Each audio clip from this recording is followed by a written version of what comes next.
pemeringkatan lembaga yang melakukan pemeringkatan itu. Yang paling bagus itu sebetulnya yang paling diakui internasional itu pemeringkatannya, dan dua lembaga itu yang kemudian sering digunakan orang sekarang ketika mau melihat kira-kira perguruan tingginya itu ada di level berapa. Kalau di Webometric dan lain-lain tadi itu kan hanya melihat, tidak bisa ya, walaupun di penjaminan mutu itu seperti ini, konsep di penjaminan mutu itu ketika kita sudah mencapai level yang telah kita targetkan, maka tapi saya kira untuk ukuran UIM sudah sangat bagus dengan pemeringkatan Webometric yang nomor 1 kalau tidak salah ya.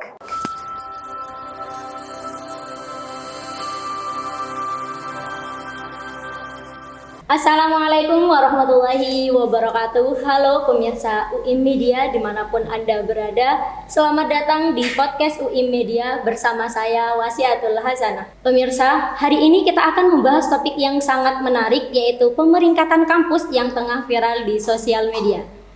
Di era globalisasi dan digitalisasi saat ini, pemeringkatan perguruan tinggi menjadi salah satu referensi penting bagi masyarakat dalam menilai kualitas suatu institusi pendidikan. Salah satu sistem pemeringkatan yang kerap menjadi perhatian adalah Webometric, yang menilai kinerja kampus berdasarkan visibilitas dan kontribusinya di ranah digital. Namun pemirsa, apa sih sebenarnya Webometric itu? Bagaimana sistem ini bekerja? Dan apa dampaknya bagi sivitas akademika serta calon mahasiswa? Nah, untuk menjawab hal tersebut, untuk membahas ini lebih dalam telah hadir bersama kita Bapak Dr. Muhsi MT. Beliau adalah Kepala LPMI Universitas Islam Madura sekaligus dosen Fakultas Teknik, yang kini akan memberikan wawasan dan perspektif mengenal pentingnya peringkat kampus, indikator penilaiannya, serta bagaimana kampus meningkatkan performa di era informasi ini. Tanpa berlama-lama lagi, mari kita mulai diskusinya. Sebelumnya, Assalamualaikum warahmatullahi wabarakatuh, Bapak Muhsi. Waalaikumsalam warahmatullahi wabarakatuh. Senang sekali bisa berbincang dengan Bapak hari ini. Bagaimana kabarnya Bapak? Alhamdulillah. Alhamdulillah. Begini Bapak, sehubungan adanya pemeringkatan perguruan tinggi saat ini tengah viral di sosial media, baik itu dari Webometric, EduRank, dan Unirank, agar tidak terjadi kesalahpahaman antar perguruan tinggi, mungkin Bapak bisa menjelaskan beberapa pertanyaan saya sebagai berikut. Nah, untuk yang pertama mungkin Bapak bisa menjelaskan secara singkat apa itu sebenarnya Webometric dan apa yang membedakan dengan pemeringkatan kampus lainnya seperti Unirank dan EduRank? Oke, baik, terima kasih. Webometric itu sebuah pemeringkatan perguruan tinggi di internasional ya, yang dilakukan oleh sekelompok peneliti di Spanyol sebetulnya. Jadi di Spanyol itu ada sekelompok peneliti untuk meringkatkan perguruan tinggi seluruh dunia. Namanya Cybermetric Lab. Jadi ada orang-orang di situ yang berusaha untuk melihat perguruan tinggi di dunia itu berdasarkan tadi yang disampaikan Mbak itu, visibility dan lain-lain itu. Jadi hakikatnya ya itu sebetulnya. Jadi ada lembaga yang memeringkatkan itu sebetulnya. Lembaga namanya Cybermetric Lab. Baik, Bapak. Ya, kemudian apa sih bedanya dengan yang lain? Ya tentunya perbedaannya nanti sangat tergantung dengan indikator yang digunakan. Kalau di Webometric kan tadi itu ada visibility, ada apalagi openness kalau tidak salah, ya. ada excellent ya. Kalau di EduRank dan lain-lain itu pasti berbeda skopnya di aspek apa. Kalau tidak salah yang Unirank itu lebih ke perguruan tinggi itu sudah terpublish secara internasional secara digital Panda, hanya sebatas itu. Kalau yang EduRank itu yang Unirank. Kalau yang EduRank itu pemeringkatannya lebih ke melihat seberapa banyak publikasinya perguruan tinggi itu, kemudian yang mensitasi karya dosennya seberapa banyak. Kalau yang webometrik kan ada 3, visibility itu lebih ke ini, di kancah internasional UIM ada apa enggak. Nah itu yang pertama. Kemudian yang kedua, openness-nya itu berhubungan dengan seberapa banyak artikel di Google Scholar itu yang karya dosen UIM yang diindeks. Kalau tidak keliru, webometrik itu melihat sekitar 300-an ranking. Nah, UIM itu masuk di dalam ranking yang 300 itu. Sehingga menurut webometrik itu. Kemudian yang excellent itu berhubungan dengan seberapa banyak artikel hasil karya dosen UIM yang ada di Scopus. Kalau tidak keliru itu sekitar 10%. Jadi dari 10% itu UIM ada di dalamnya itu. Di dalamnya itu yang terindeks Scopus itu maksudnya. Jadi sangat berbeda tergantung tujuan lembaga itu melihatnya. Kalau webometrik itu lebih ke tadi itu, melihat perguruan tinggi di kancah internasional muncul apa enggak. Kemudian yang kedua, hasil penelitian hasil publikasi dosennya di Google Scholar. Kemudian yang ketiga, hasil publikasinya dosen yang terindeks Scopus itu. Kalau yang webometrik itu.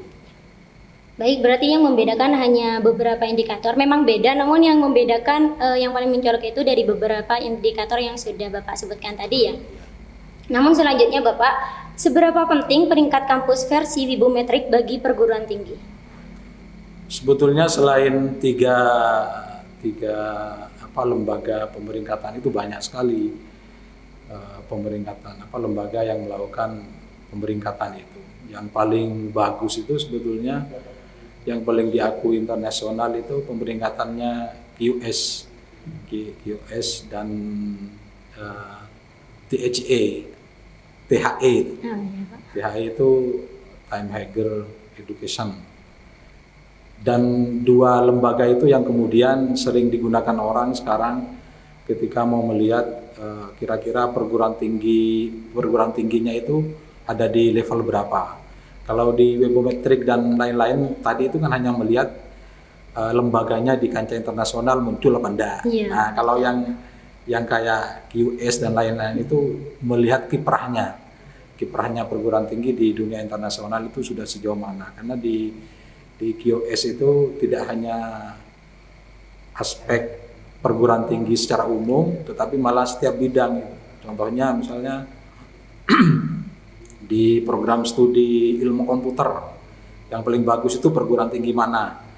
Kalaupun nanti perguruan tingginya itu secara global ada di nomor 5 misalnya, tetapi secara bidang komputer dia nomor 1. Jadi berarti tergantung bidangnya. Ya, jadi nanti bisa kalau di QS itu bisa saat tidak hanya melihat perguruan tingginya secara umum, tapi per bidangnya, per risetnya misalnya, per mahasiswanya. Nah, bisa seperti itu, bisa dilihat seperti itu. Kalau yang kayak edureng itu kan masih sifatnya masih umum lah. Oh iya begitu. Ya, tidak spesifik ke arah itu. Baik, tadi sudah sempat dibahas ada beberapa indikator yang dari webometrik. Mungkin Bapak dari 4 indikator untuk menilai kinerja perguruan tinggi, yaitu seperti present, visibility, impact, openness, dan excellence. Mohon penjelasannya Bapak mengenai 4 indikator penelitian ini. Sebetulnya untuk ukuran perguruan tinggi seperti UIM, saya kira webometrik ini sudah cukup untuk mengindikasikan bahwa UIM sudah terbaca di dunia internasional melalui 3 itu. Karena kayak visibility itu kan indikatornya adalah kayak inilah, kalau saya analogikan kayak ada sesuatu ini menjadi perbincangan orang Iya. di dunia nyata misalnya, selalu diperbincangkan. Kalau di secara digital berarti perbincangan tentang UIM itu di aspek tulisan-tulisan orang. Jadi banyak tulisan orang yang kemudian menyebut UIM, banyak tulisan orang yang nge-link ke webnya UIM. Itu yang di gitu. visibility itu. Berarti banyak sebutannya Ya, Pak, jadi di banyak digital. web atau portal-portal digital yang menyebut UIM. Nah, berarti itu kan kita sudah beranggapan bahwa ya UIM ya dikenal secara internasional kan, karena melalui penyebutan melalui media digital yang sekarang sudah mendunia itu. Walaupun kita tidak pernah memverifikasi ya, yang selalu menyebut itu hanya orang Indonesia, apa ada orang luar apa-apa itu.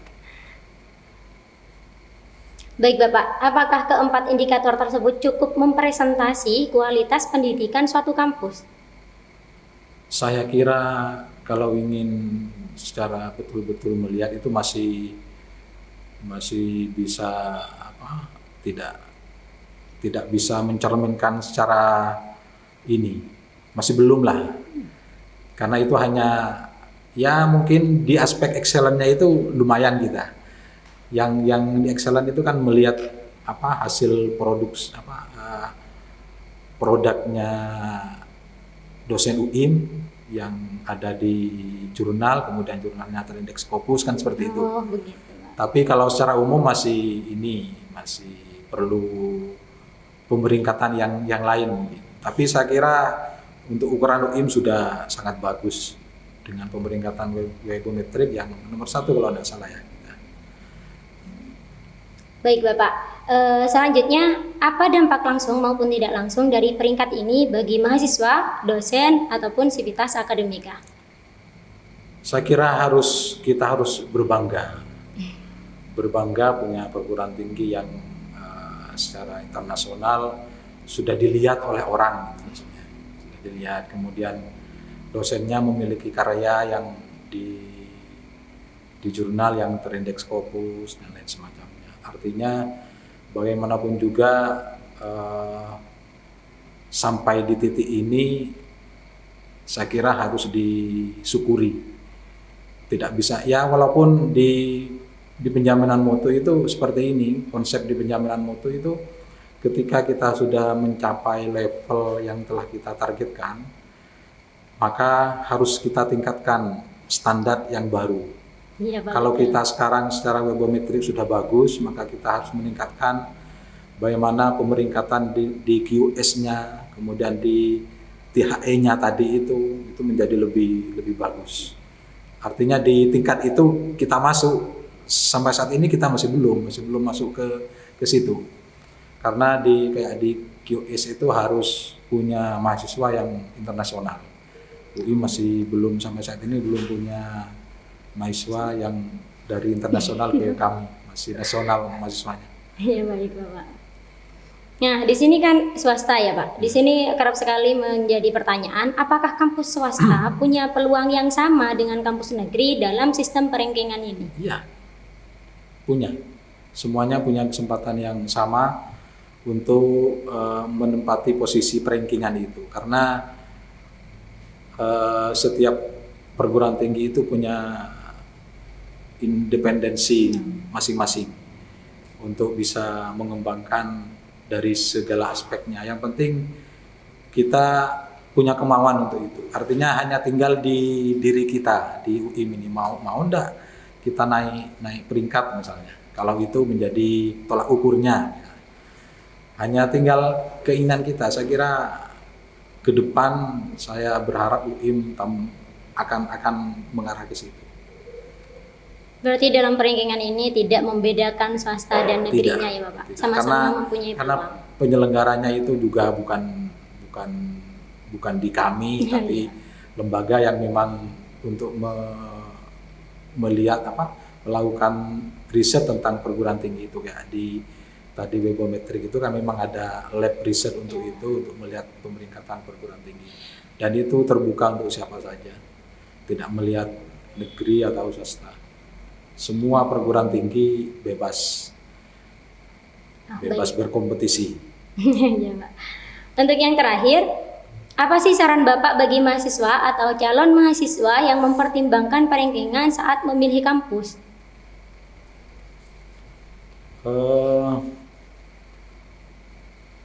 Boleh saja menggunakan itu, tapi dalam arti bahwa melihatnya secara global.